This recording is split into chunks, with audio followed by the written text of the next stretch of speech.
Hello ladies and gentlemen. I'm already putting my primer on because I'm excited to get started with today's video. As the title says, today I'm starting a new series where I'm going to try a bunch of different makeup styles, and the first style I'm doing is an e-girl style. So keep watching if you want to see me give myself an e-girl makeup look, and hit that subscribe button if you want to see what other styles I end up doing. I actually already did one video like this before deciding to make a series out of it, where I decided to try out goth makeup, and that video was a lot of fun. Not only did I get to see what I look like in an entirely different style, I also got to try different techniques and find different ways to do my makeup that I actually quite enjoy. So the whole point of this is to try something that's a little out of the ordinary for me and hopefully learn a thing or two. Now that I think about it, I've actually done another video like this where I did my makeup like a drag queen. So this is actually video number 3 of the unofficial series. The two things I'm actually most excited about today would be the eyeliner and the fake freckles. Now because I want to give my face a little bit of a lifted effect, I'm going to drag the concealer out here the way you're supposed to blend it out, but by applying the concealer there, I know I'll definitely blend it out there. Also a little bit between my brows so that my forehead is nice and bright, and on my chin. So what exactly is an e-girl other than just this word you keep hearing on the internet? Well, if you haven't Googled it yet, Google says that an e-girl is a youth subculture that started in the late 10s, and it is mostly seen on social media, largely due to the fact that it was popularized by TikTok. And it's a style that took its inspiration from skater culture, goth, rave, 1990s to 2000s fashion, anime, K-pop, and hip-hop. So it's kind of a mixture of all of them together, which is why you would see similar things popping up earlier than the e-girl trend officially started. But it wasn't officially a thing until recently. So I'm quickly going to do my eyebrows without showing you because I'm filling them in with pomade and it's still a learning experience for me. But I'll tell you in a minute why I did them the way I'm gonna do them. So after browsing the internet, and yes, I did have to make that pun, I ended up on Urban Dictionary, because that is where you go if you want to know anything about internet slang. And if you go on Urban Dictionary, the first thing you see is that there are stigmas around being an e-girl. So I want to clarify to all of you watching that being an e-girl is just a way you dress up and not necessarily a lifestyle. And just because you like dressing up in a way that makes you feel cute doesn't mean you do or don't do certain things. But the definition of an e-girl I found on Urban Dictionary says that an e-girl is a girl on TikTok or Tumblr wearing pink eyeshadow with a large wing, a little heart under the eye, and a lot of blush on the nose. Which didn't seem too far off when I started looking at pictures of e-girls. And e-boys, for the record, you can dress up like this regardless of what you identify as. By the way, we now have company in the form of a cute sleeping dog sitting behind me. His name is Duke, for those of you that don't know. He's an adorable little Jack Russell. But after studying e-girl makeup, I ended up with the following description. To look like an e-girl, you should typically have thick and straight eyebrows, hence these powerful things I got going on my forehead. You should be wearing a lot of blush, especially over your nose, so just like a straight piece here. Which I think is to make you look younger, because I know if I'm applying blush and I want to look more mature, I'd apply the blush more here, where if I want to look young and cute, I'd apply it more here. And I think applying the blush all over the front of your face is leaning into that looking cute area. Lots of e-girls also have freckles, and I'm definitely doing that today because I'm curious to try it. Then of course the huge eyeliner wings, and also a little something underneath your eye.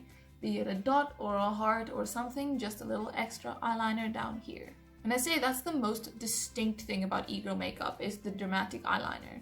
I've also seen that dark lips are pretty popular, and I think that comes from the goth side of things. And then super straight hair with 2 little ponytails. And the 2 little ponytails is a hairstyle I actually did a lot, so I'm excited to do that again. Now onto the blush. I'm going to be using this one by Essence in number 40 Beloved. And I don't know if it's going to be pink enough, but we're going to try and build it. So I'm going to pick it up with this big brush, apply it here and here on the cheeks, and then blend it out. Now I saw there's kind of 2 ways to do it. You can either apply the blush the way I'm going to do it, or I'm applying it on my cheeks and then also on my nose, or you can straight up have a bar of blush going straight over like this. Kind of looks like you've got a little bit of suntan going. I found that to be a little less wearable in my personal opinion, so instead I'm just going to be putting blush on the tip of my nose. Gonna feel like a little elf or pixie or something. That blush is actually a little bright, so I'm gonna go into this really old palette of mine that's been through thick and thin with me. I'm gonna take this darker shade down here and just apply it over the blush I already have, to give it more of a natural flush type of look, even though this is not gonna look entirely natural. And I wonder how much I'm actually gonna like this at the end of the day, because I am not a fan of too much blush. Like wonky eyeliners, silly brows, a contour you didn't blend out, I can deal with all of those. But if my blush looks ridiculous, I take my makeup off. So I'm really gonna try and make this work today. In terms of eyeshadow, e-girls tend to go for monochrome looks from what I've seen. So I'm gonna go in with the blush I used initially, and I'm just gonna pack that on my eyelids. I'm only applying a little bit on the outer corner of my lower lash line. I'm not gonna drag it in and smoke it out all the way. But now that I'm using blush as eyeshadow for the first time, I can't tell why blush and eyeshadow are two different things. Eyeshadow has a lot more punch, so I'm going to go in with the color Love Letter, but at least now I have a bit of a reference of what color to go for. I'm also going to extend my eyeshadow out the way the wing is going to go, so that the eyeshadow has a sharp shape already. And I'm going to go over that with a hot pink to really get the pigment going. The reason I applied the dark pinks first is so that it can tone down the hot pink to give it this color versus just the neon hot pink. Because I know if I applied the dark colors afterwards, it would have washed out the hot pink too much, it would have blended out and off and all that. So by applying the other colors underneath, you really get the full impact of the hot pink while changing the color the way you want to. Now I'm going in with a clean brush and I'm going to diffuse that edge a little bit. And I'll probably pick up a bit of a lighter pink to just run it over the edge there. Like this one up here. And now for a touch of sparkle, I'm gonna pick up this pink highlighter right here and apply it in the inner corner a little bit. Which is not something I saw everyone do, but I did see a few examples with this and I do like some shimmer, so why not? Let's actually try this funky pink up here so it adds a little bit more fun color and not just sparkle. What I am going to do is pick up a little mix of this white highlighter and this pink highlighter, and I'm going to apply it right here on my lower lash line. So this is nice and shimmery and really opens your eye up. I'm not usually a fan of highlighter underneath your eye on your lower lash line, but I saw it looking cute on some pictures. If you're curious, these are the two pictures I'm taking my inspiration from. Also putting a bit of that sparkle right in the inner corner so that it has a lovely little pop. And now before I get into the dramatic eyeliner I'm excited for, I feel like I need to do the freckles first. So for that I got a little sponge and I'm going to rip at it to destroy the edges so I have little rough edges to work with. So literally just grab like little chunks out of it. It's actually quite satisfying to do. Now I'll just put a little brow pomade on this and I'm going to dab it once or twice on my hand to kind of see what it looks like. And then take it to my face. I'm going to start a little closer to my nose first and then take it out because I know freckles tend to be darker on the nose. That way when you pick up more product, you don't put too much on your face accidentally. You can see how it's going to be on your hand before you take it on your face. But I'm just spotting it on, hoping it turns out okay. And then I'm going to bounce over to my beauty blender to kind of help them blend in. I'm actually not the biggest fan of freckles. I have one big freckle on my nose.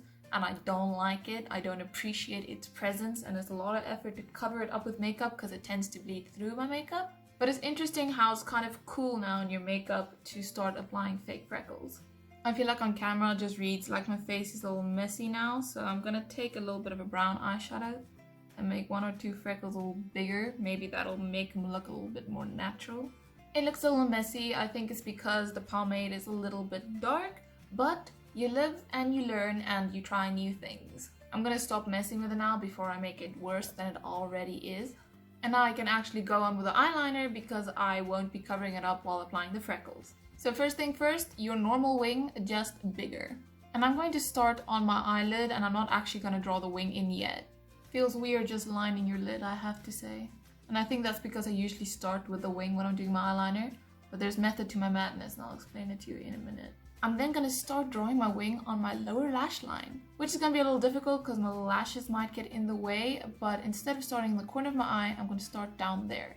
So the whole wing is going to sit a little lower than usual. So for this, I'm tilting my head down so I can actually access this space, and hopefully you'll be able to see what I'm doing. I just lined it, and I'm going to take the wing from there. Swoop it in to connect to the rest of the eyeliner. Wings it's a little lower than I would usually make it, but the idea is to elongate your eyes. So let's see what it looks like once I've done both sides. I'm not going to draw in like two little swoops that'll look like lashes on my lower lash line. Kind of like when you're doing cosplay makeup. Something like that. The secret seems to be thin at the end, thick at the base. And here I can see those marker eyeliners being a wonderful asset to have, but I chose the brush life.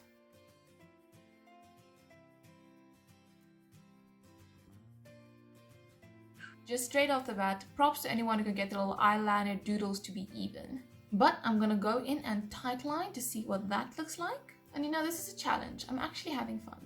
That actually feels pretty damn cute. Now I didn't take the eyeliner in further than the liner on the lower lash line, so this inner part here is still open and the black liner is only out here. For that little inner piece, I'm gonna apply some white. Now for the hard part is drawing a little something underneath your eyes. And the options are you can either put it out here on the side or right here in the middle. And I think I want it on the side. I'm gonna start here with a little heart right here. And depending on how that goes, I might do one on the other side as well. But if I decide to just have it on the one side, it's because it was difficult. I'm taking my eyebrow brush and a black eyeshadow, and I'm making the spot I wanted right here. And I'm gonna kind of outline it in eyeshadow where nothing is too permanent yet, and then go in with my eyeliner. That's actually pretty easy because you take your brush, you stamp it one way and you stamp it the other way, and congratulations, you have a heart. But now I need to draw it in with this little thing.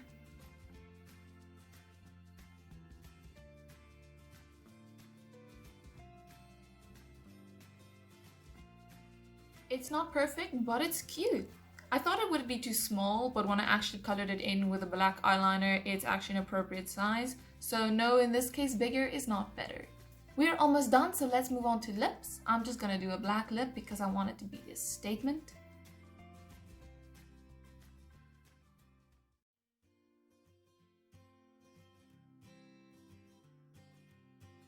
I know I can go full black, but I'm just not feeling that. So I'm going to try and let's see how this works.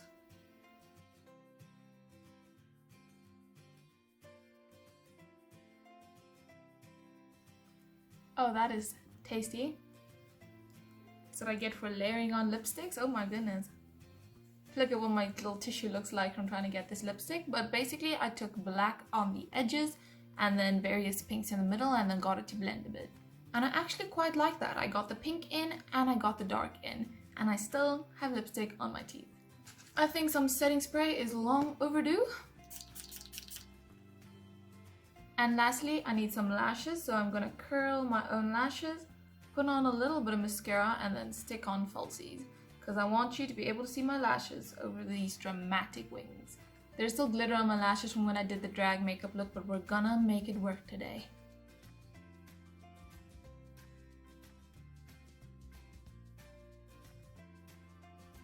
Now while those dry, I'm going to do my hair. So for that I'm going to need 2 elastics. And I'm going to split my hair up high, like here, way above my eyebrows. Take it all the way around to the back. See what I think about that, and then split it down the middle. I'm quickly going to tie this piece back so I can focus on the other piece. Now I want to have my bangs out, even though I don't really have the long bangs you need for this, but I'm just going to take out whatever hair is in the front here and let it down with the rest, and then take this straight back, and here at the very back where my head curves down, I'm going to tie it because I don't want the ponies to stand up, I just want them to be back. Well, this one piece is going to stand out no matter what I do, but now I'm going to do the exact same on the other side. Now this is a great hairstyle to rock if you don't know how to wear a middle part, and if you really don't like it, you can take these front pieces and separate them to the side the way you normally would, and then you still have these pieces down the middle on the back. In hindsight, I do want you to see these a little bit, so I'm gonna pull them up like that. And then this is the final result. This is my take on an e-girl look. I decided to go for a little bit more of the cutesy look because I don't really have the appropriate attire, so I went with my unfriendly sweater instead. But I definitely had a lot of fun doing this today. I hope you enjoyed watching as much as I enjoyed playing with my eyeliner today. If you did enjoy this video, please consider liking it and hitting that subscribe button while you're down there so that you can see the other looks I try out. And then I look forward to seeing you again next time. Bye! Oh, hi. Yeah, the freckles turned out better Yeah? than I thought. Yeah, they looked a bit dusty. Yeah. The wing is cool too. I like the wing is very wing. cool.